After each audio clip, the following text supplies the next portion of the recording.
Les Européens ont traversé l'océan en rêvant d'or, de nouvelles terres et d'un chemin facile vers l'Asie.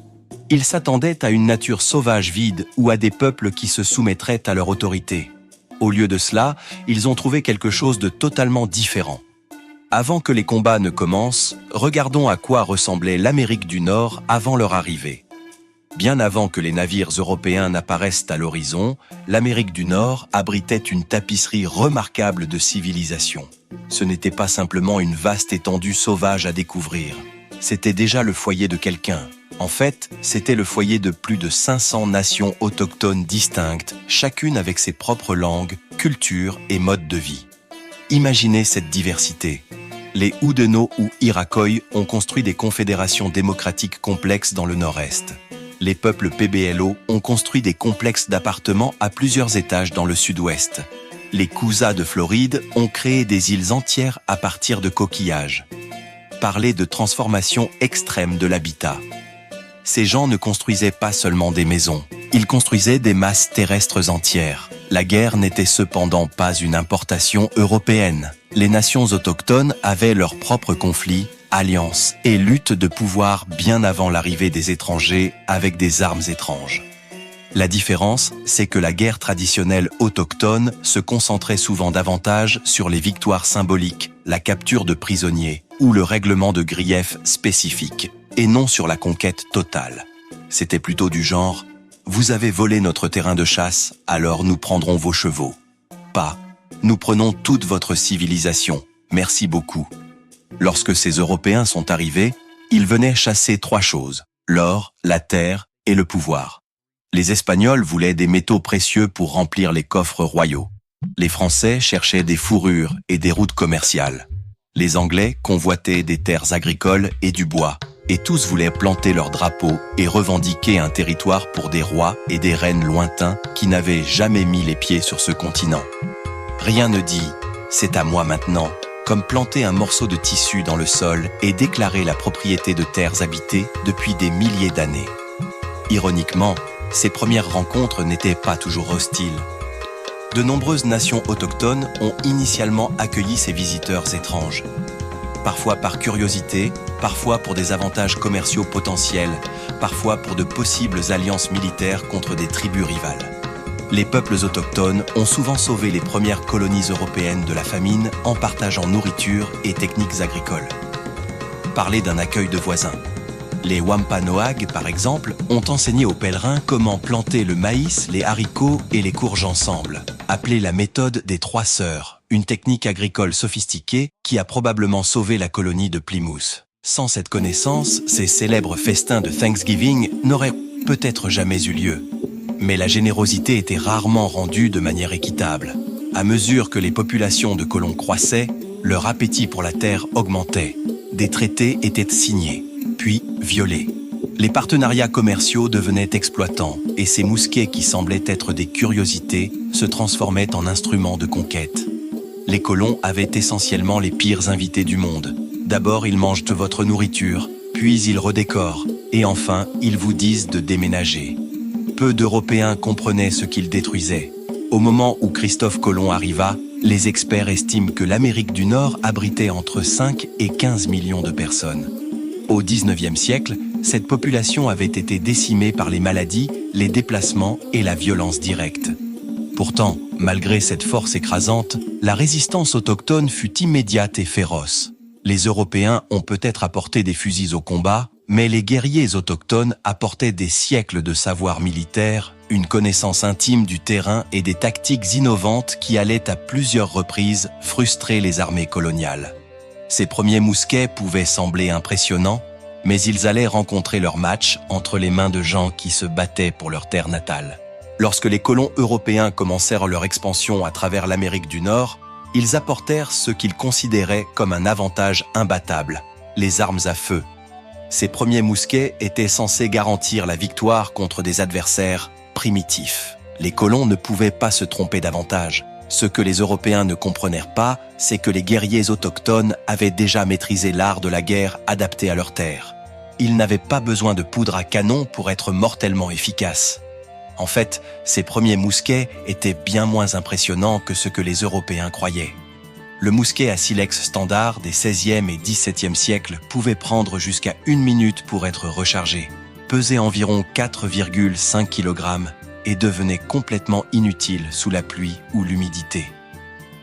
Pas exactement l'arme miracle que les colons imaginaient lorsqu'ils combattaient dans les forêts et marais de l'Amérique du Nord. Il y a quelques mois, je n'avais aucune idée de ce qu'était un anneau de santé jusqu'à ce que ma fiancée m'en offre un. Et je dois dire que je suis choqué que ce produit ne soit pas largement connu et utilisé. Il suit mon niveau de stress, et ce que j'ai découvert, c'est que certains suppléments faisaient grimper mon score de stress, tandis que d'autres aidaient réellement à le réduire. J'ai ajusté quelque chose en fonction de cela, et honnêtement, je me sens 10 ans plus jeune. Ma femme l'utilise principalement pour suivre son cycle menstruel et elle est obsédée par son score de qualité de sommeil. J'ai remarqué qu'ils offrent actuellement une réduction limitée de 69%, mais je ne sais pas combien de temps elle durera. Il coûte actuellement seulement 60 $ et c'est clair. Celui-ci offre le meilleur rapport qualité-prix avec d'autres anneaux de santé vendus autour de 350 $ avec moins de fonctions. Ils ont réussi à fixer ce prix bas en supprimant les intermédiaires comme Amazon, Walmart, etc., qui augmentent le prix et prennent une grosse marge, faisant payer aux clients 3 à 5 fois plus. Si vous êtes à la télévision, vous pouvez le vérifier vous-même en mettant la vidéo en pause et en scannant le code QR avec la caméra de votre téléphone ou en cliquant sur le premier lien dans la description de cette vidéo. La première surprise que rencontrèrent les colons européens fut la guerre de guérilla. Les guerriers autochtones ne se rangeaient que rarement en ligne droite sur un champ ouvert comme l'exigeait la doctrine militaire européenne. Pourquoi le feraient-ils ? Ce style de combat avait du sens dans les paysages encombrés d'Europe, mais était suicidaire dans la vaste nature sauvage d'Amérique du Nord. À la place, les combattants autochtones frappaient depuis l'ombre, disparaissaient dans la forêt et attaquaient à nouveau là où on s'y attendait le moins. Pendant la guerre du roi Philippe, les guerriers Wampawag et Narragansett détruisirent plus de la moitié des colonies de la Nouvelle-Angleterre malgré leur infériorité numérique. Leur secret, refuser de se battre comme les Européens le voulaient. Les milices coloniales marchaient bruyamment à travers la forêt, mousquets lourds sur les épaules, uniformes éclatants les rendant visibles à des centaines de mètres. Ils auraient tout aussi bien pu envoyer des invitations écrites annonçant leur arrivée. Les tactiques de frappe et de fuite devinrent le cauchemar des armées coloniales. Une volée soudaine de flèches s'abattait sur une colonne de soldats, et au moment où ils avaient amorcé leurs mousquets, leurs assaillants avaient disparu. Un officier britannique se plaignit dans son journal. « Les sauvages ne se tiennent jamais face à nous directement, ce qui est le plus incivilisé et lâche. » Ce qu'il appelait lâcheté était en réalité une stratégie brillante. Pourquoi rester immobile pour se faire tirer dessus quand on peut frapper et disparaître ? Les guerriers autochtones maîtrisaient l'art de l'embuscade. Ils étudiaient les schémas de marche coloniaux et les routes d'approvisionnement, choisissant les endroits parfaits pour lancer des attaques surprises. Un ravin étroit, un passage de rivière ou une forêt dense devenaient des pièges mortels. En 1755, une force combinée de guerriers Ottawa, Potawatomi et Hurons détruisit pratiquement l'armée du général Braddock près du fort Duquesne, en laissant les Britanniques marcher dans une embuscade soigneusement préparée. Plus de 800 soldats britanniques moururent, tandis que la coalition autochtone perdit moins de 30 guerriers. Peut-être plus astucieusement encore, de nombreuses nations autochtones comprirent qu'elles n'avaient pas besoin de vaincre directement les armées coloniales. Il leur suffisait de couper leurs approvisionnements. Les premières colonies américaines étaient fragiles, dépendantes de livraisons régulières de munitions, de médicaments et de nourriture en provenance d'Europe ou des villes côtières. Les raids des guerriers autochtones ciblaient ces lignes d'approvisionnement vulnérables avec une efficacité dévastatrice. Un petit groupe de guerriers pouvait détruire des mois de provisions en quelques minutes, laissant les forts et colonies frontalières mourir lentement de faim. La Confédération Palatine en Virginie employa cette stratégie avec brio. Plutôt que d'attaquer directement les murs de Jamestown, ils tendaient des embuscades aux groupes de chasseurs, brûlèrent les récoltes et interceptaient les bateaux de ravitaillement. L'orgueilleuse colonie avait été réduite à des colons désespérés mangeant le cuir de leurs bottes. La fameuse période de famine ne fut pas causée par une guerre directe, mais par le génie tactique de couper les ressources. Les Européens découvrirent aussi une autre surprise désagréable.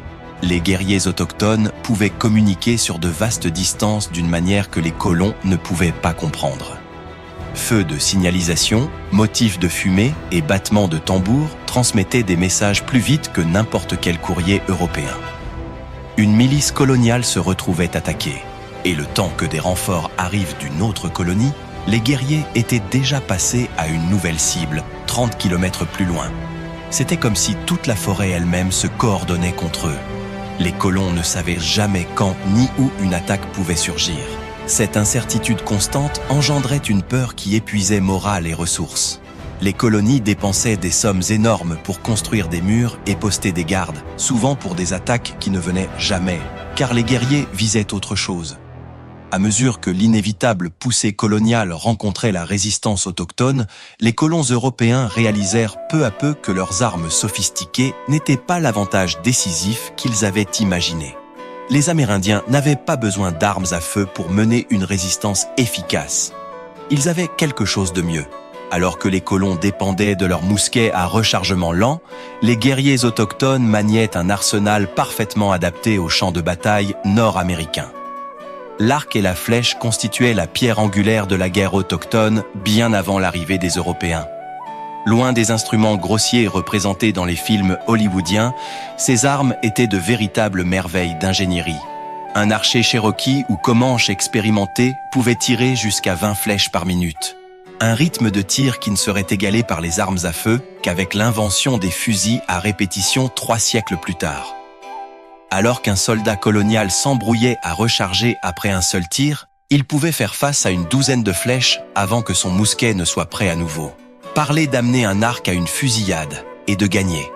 La précision donnait également un avantage distinct aux archers autochtones. Les premiers mousquets étaient notoirement imprécis au-delà de 50 mètres.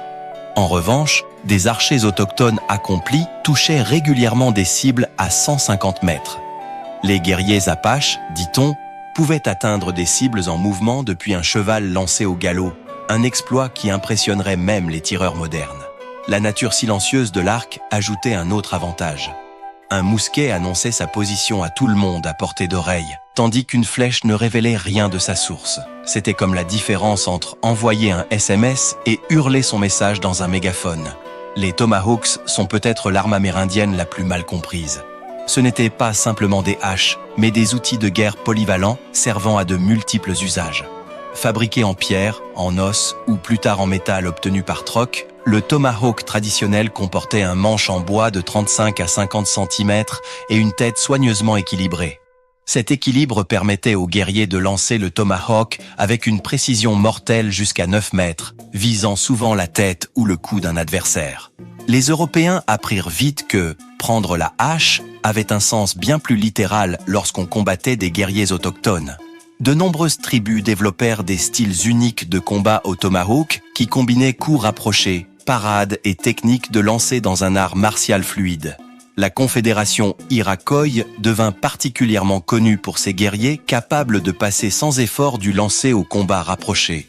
Contrairement aux armes européennes conçues pour des usages spécialisés, le tomahawk servait d'outil, d'armes et d'objets cérémoniels, représentant une ingéniosité qui déroutait sans cesse les forces coloniales. C'était le couteau suisse de son époque, sauf infiniment plus létal. Les massues de guerre révélaient une énorme variété culturelle et régionale à travers le continent. Les massues à tête sphérique des tribus du nord-est pouvaient écraser un crâne d'un seul coup. Le bâton courbé des tribus du sud-ouest servait à la fois d'outil de chasse et d'armes. Parmi les plus redoutés figuraient les massues en crosse utilisées par les tribus des plaines, façonnées comme des crosses de fusils européens, mais entièrement en bois dur, avec des lames tranchantes en os ou en pierre incrustées sur le bord d'impact. Les premiers colons qui se moquaient de ces fusils de bois apprirent rapidement qu'ils étaient aussi mortels que les armes en métal et n'avaient jamais besoin de rechargement. Ces massues n'étaient pas de grossiers gourdins, mais des armes soigneusement conçues. Les tribus Penobscot du Maine fabriquaient des massues de guerre avec des points faibles spécialement conçus dans le manche, absorbant le choc tout en délivrant une force maximale à la cible. En somme, une technologie préhistorique d'absorption des chocs. Certaines massues de guerre retrouvées dans des sites archéologiques montrent des preuves d'avoir été transmises sur plusieurs générations. avec des sculptures élaborées documentant des batailles et des victimes. C'était le tout premier héritage familial, qui pouvait aussi fracasser la tête d'un ennemi. Les lances et les piques offraient de riches avantages au combat. Les tribus des plaines comme les Lakota développèrent des piques de plus de 4 mètres pour la guerre montée, permettant aux guerriers de frapper leurs adversaires sans entrer dans la portée d'une épée. Les harpons de pêche utilisés par les tribus côtières comportaient plusieurs dents avec des pointes barbelées détachables reliées à la hampe principale par des cordes. Lorsqu'elles s'enfonçaient dans un ennemi, ces pointes barbelées étaient presque impossibles à retirer sans causer de dégâts catastrophiques. L'idée coloniale de « viser et tirer » prenait un tout nouveau sens face à ces armes. Le couteau, qu'il soit fabriqué en pierre, en os, en coquillage ou en métal obtenu par troc, déterminait souvent l'issue des combats rapprochés.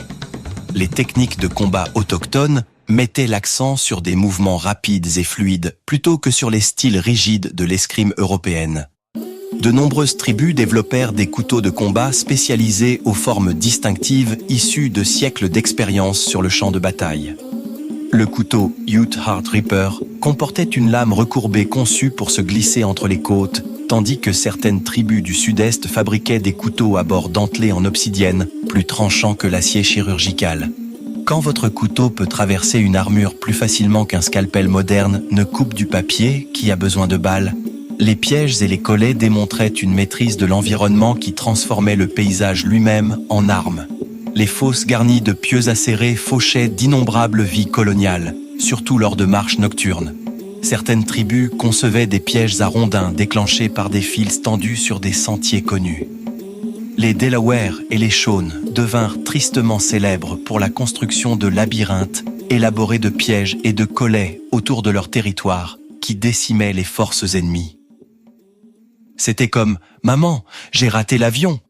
Mais au lieu de pots de peinture et de petites voitures, c'était des pieux mortels et des rochers écrasants. Les guerriers laissaient intentionnellement une piste évidente menant les poursuivants dans des zones de mise à mort soigneusement préparées où des dizaines d'archers cachés les attendaient. La milice coloniale se retrouvait fréquemment canalisée dans des ravins ou des clairières où elle faisait face à un feu écrasant provenant de positions dissimulées de tous côtés. Les colons qui se vantaient de savoir traquer les Indiens découvraient souvent qu'ils étaient en réalité ceux que l'on conduisait comme des touristes dans une visite guidée mortelle. Ces armes traditionnelles, parfaitement adaptées à leur environnement et maniées par des guerriers hautement entraînés, représentaient un défi redoutable à l'invasion européenne. Mais les armes elles-mêmes n'étaient qu'une partie de l'équation. Les Amérindiens n'avaient pas besoin de manuels militaires sophistiqués pour comprendre quelque chose que les colons européens apprirent à leurs dépens. La terre elle-même pouvait être l'arme la plus meurtrière de toutes. Alors que les armées européennes étaient entraînées à marcher en ligne bien rangée à travers des champs ouverts, les guerriers autochtones transformèrent les paysages diversifiés de l'Amérique en leurs plus grands alliés. The Trees Have Eyes n'était pas seulement une histoire effrayante que les colons racontaient à leurs enfants. C'était leur réalité quotidienne. Les tactiques militaires européennes reposaient fortement sur la visibilité et les formations organisées. Ces avantages disparaissaient dès qu'ils entraient dans les forêts denses d'Amérique du Nord. Les guerriers autochtones se déplaçaient dans les bois comme des fantômes, formés dès l'enfance à marcher silencieusement sur les feuilles mortes. Des archives coloniales du XVIIe siècle décrivent des soldats terrifiés, tirant frénétiquement dans les bois, gaspillant de précieuses munitions sur des ombres tandis que les véritables guerriers attaquaient depuis des directions totalement différentes. Les vastes prairies des Grandes Plaines présentaient d'autres défis, mais les tribus y développèrent des styles de combat tout aussi efficaces. Bien que les chevaux ne soient pas originaires d'Amérique du Nord, des tribus comme les Comanches et les Lakota les transformèrent en plateformes d'armes vivantes. Les guerriers des plaines ne se contentaient pas de monter à cheval, ils ne faisaient qu'un avec lui. Les jeunes garçons s'exerçaient à monter à cru au galop complet dès l'âge de 6 ans, développant finalement la capacité de se suspendre sur le flanc d'un cheval lancé, utilisant son corps comme un bouclier tout en tirant des flèches depuis sous son cou. La vitesse devint leur plus grand atout. Alors que les chariots des colons avançaient péniblement sur les plaines à 3 ou 4 km par heure, les expéditions guerrières montées pouvaient parcourir 60 à 80 km par jour. la guerre en montagne tirait un usage magistral du terrain. Les combattants Cherokees des Appalaches attiraient les soldats en poursuite le long de crêtes étroites, puis attaquaient à la fois d'en haut et d'en bas. Une tactique que les écoles militaires allaient plus tard étudier sous le nom d'embuscade verticale. Les rivières n'étaient pas des obstacles, mais des autoroutes pour de nombreuses nations tribales. Les Penobscot du Maine construisaient des canoës légers en écorce de bouleau, capables de transporter silencieusement des guerriers au-delà des postes de colons la nuit.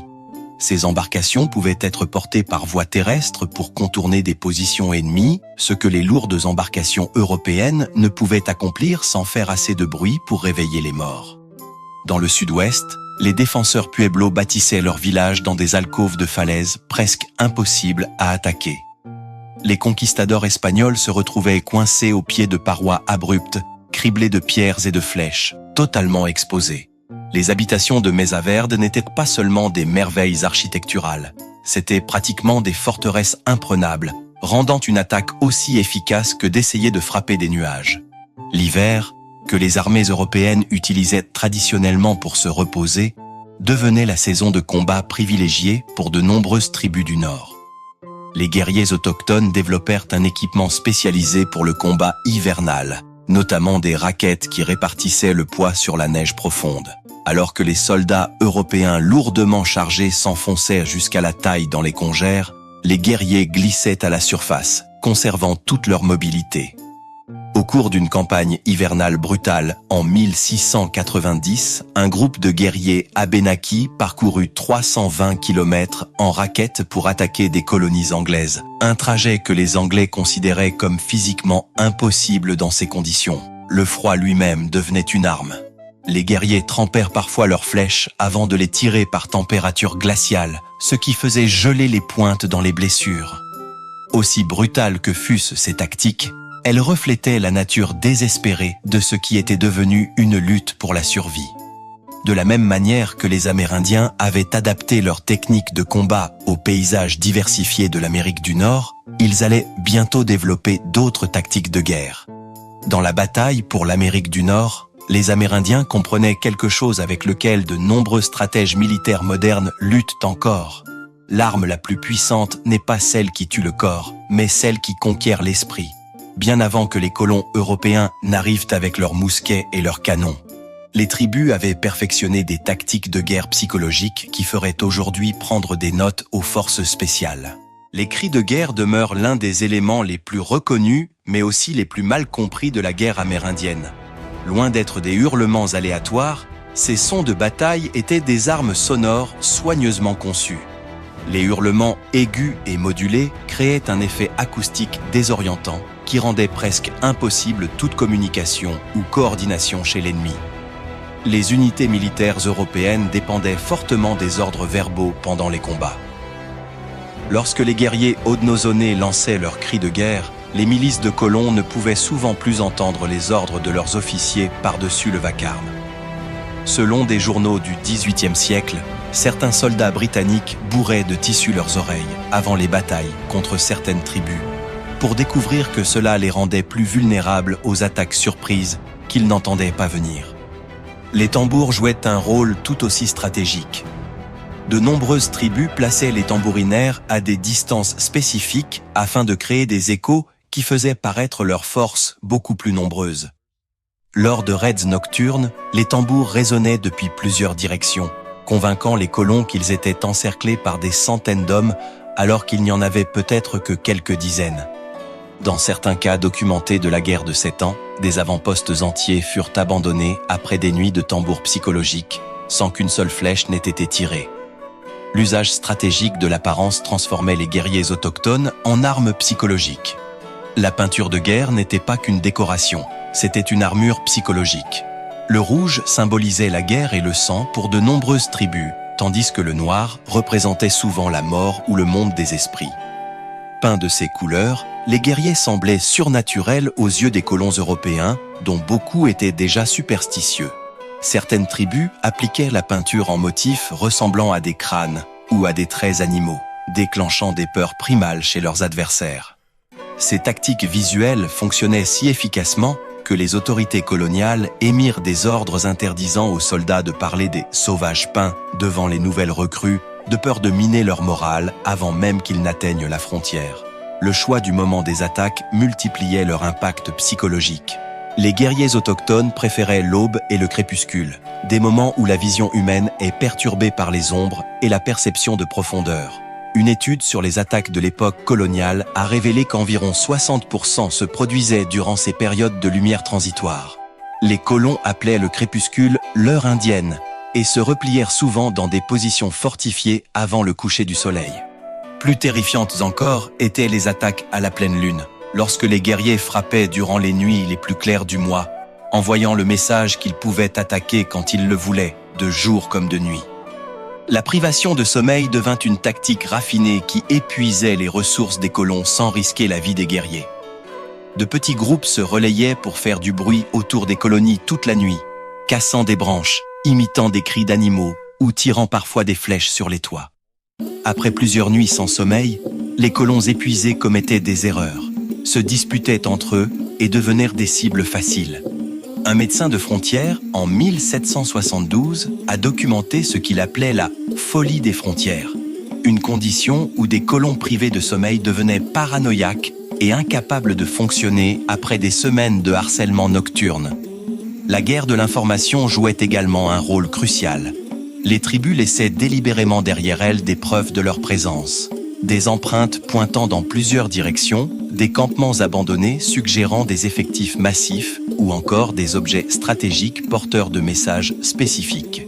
Une simple plume d'aigle laissée près d'une source pouvait indiquer aux colons que leur déplacement était surveillé. Ces traces psychologiques créaient un sentiment constant de surveillance et de vulnérabilité qui érodait la détermination des colons bien plus efficacement qu'une confrontation directe. Peut-être ce qui troublait le plus la sensibilité européenne était l'usage stratégique de la violence sélective. Plutôt que d'anéantir des colonies entières, certains groupes de guerre choisissaient volontairement de laisser des survivants, en particulier ceux qui raconteraient les récits les plus dramatiques de ce qu'ils avaient vu. Cette approche soigneusement calibrée de la terreur multipliait l'impact psychologique bien au-delà des pertes réelles.